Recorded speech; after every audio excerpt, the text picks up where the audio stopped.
"Don't you dare touch my son. You have no right after what you did." Emily's words echoed through the emergency room hallway like a gunshot. The baby in her arms was burning up with a high fever, his tiny 6-month-old body shaking violently, but nothing mattered more than the man who had just walked through that door. The doctor froze, his face draining of color as he recognized her. It had been 15 months since they last saw each other, 15 months since he vanished without a trace, leaving her alone, pregnant and heartbroken. And now here he was in that damn white coat, pretending to be the savior when he had been her destruction. But what neither of them imagined was that this desperate midnight hour would be just the beginning of a truth that would change everything forever. Jacob's breathing was getting more labored. Emily clutched her son's burning little body to her chest, trying to absorb his fever with her love. It was 15 inches the morning. The thermometer read 103.6 degrees, and terror tore at her soul. The baby's little hands were scorching hot, his cheeks red as fire, and every whimper from that tiny mouth was a stab straight to Emily's heart. "Hold on, my sweet boy, hold on," she whispered with a trembling voice while frantically searching for her car keys. Jacob cried with that weak, hoarse cry that terrified any mother, a cry that said something was very wrong. Emily had tried everything over the last 3 hours. Cool cloths, a lukewarm bath, the fever reducer the pediatrician had prescribed last time. Nothing worked. The fever kept climbing like an unstoppable beast, and panic was consuming her alive. "God, please, please help me," she prayed as she rushed down the stairs with Jacob in her arms. Her own hands shook so badly she could barely get the key into the car door. Tears were already blurring her vision, but she couldn't afford to fall apart now. Her baby needed her strong. He needed her to stay calm, even though inside she was dying of fear. The early morning in New York City was unusually cold and quiet.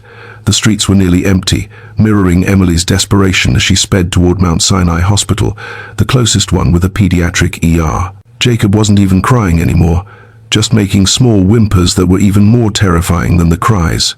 His little eyes were closed, eyelashes stuck together from sweating, lips dry and cracked. "Hang in there, my love. Just a little longer. Mummy's here. Nothing's going to happen to you," Emily repeated like a desperate mantra, but her own words sounded hollow even to her. Every red light was endless torture. Emily honked impatiently, looking both ways before running the reds. Nothing mattered but getting to the hospital. With one hand on the wheel, the other stroked Jacob's sweat-soaked head, feeling the heat radiating from his skin like he had coals inside. "Mummy won't let anything happen to you. I promise. You're my whole life, my reason for being," she whispered with a broken voice as tears streamed down her face. Since Jacob was born, everything had been for him. She worked double shifts at the advertising agency, did freelance gigs at night after the baby fell asleep, moved to a smaller apartment to save money, all to give her son the best, so he'd never want for anything, to somehow make up for growing up without a father. She screeched into the ER parking lot, jumped out of the car without even closing the door. Jacob pressed against her chest. The pediatric emergency entrance was dimly lit. A nurse on duty looked up immediately as Emily burst in like a hurricane, face contorted, baby in arms. "Please, help me. My baby's got a really high fever." "It won't go down. He's really bad," Emily shouted, her voice choked with panic. The words tumbled out desperately. "He's 6 months old. The fever started 3 hours ago, and it's almost 104 now. Please, do something." The nurse, a woman in her 50s with a kind but professional face, stood up right away and called over the intercom. "Doctor, pediatric emergency, baby with high fever, need immediate attention." Then she approached Emily with a reassuring expression. "Calm down, Mom. The doctor's coming. We're going to help your baby." But Emily couldn't calm down. Her heart was pounding so hard it felt like it would burst from her chest. She hugged Jacob, as if letting go meant losing him forever. The seconds stretched into eternity as she waited. Every moment, without medical care, was unbearable agony. Then the door opened, and Emily's world stopped cold. Ethan strode in with confident steps, his white coat spotless, stethoscope around his neck, that assured an authoritative presence he always had. But the instant his eyes met Emily's, everything changed. The doctor froze mid-stride, as if punched in the gut. Color drained from his face instantly. His brown eyes, those same eyes that once looked at her with infinite love, now wide with shock and surprise.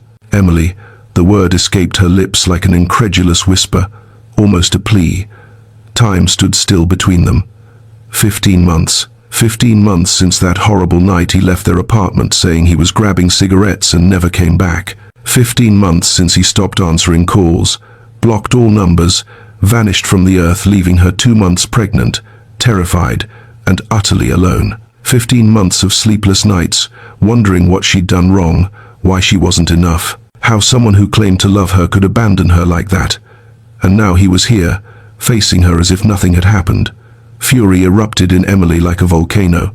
All the pain, rage, humiliation of those 15 months condensed into one burning moment of pure hatred. "Don't you dare touch my son. You have no right," she hissed, voice laced with venom. She stepped back instinctively, clutching Jacob to her chest like a shield. "Call another doctor. Anyone but him." Ethan took a step forward, hands raised in surrender, but his face showed a whirlwind of emotions. Shock, pain, confusion, and something else Emily couldn't identify. "Emily, please, the baby needs urgent care. There's no other pediatrician on duty right now. Let me help him. Now you care about helping. Where were you when I needed you?" Tears of rage rolled down Emily's cheeks. "Where were you when I was alone and pregnant, dying of fear? Where were you when I gave birth alone in this same hospital, with no one to hold my hand?" The impact of those words hit Ethan like a physical slap. He staggered slightly, his eyes shifting to the baby Emily held, and then he really saw him.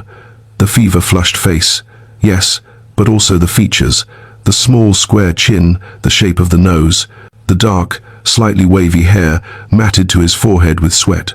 A perfect miniature replica of himself. How old is he? The question came out shaky, loaded with painful hope and terrible realization. 6 months and 14 days, Emily replied sharply, each word like a sharpened knife. "Do the math, Ethan. You were good with numbers, right? 15 months since you vanished like a coward. 9 months of pregnancy. Is it clicking, or do I need to draw it for you?" The revelation crashed over Ethan like a collapsing building. A son. He had a son. All this time, while he was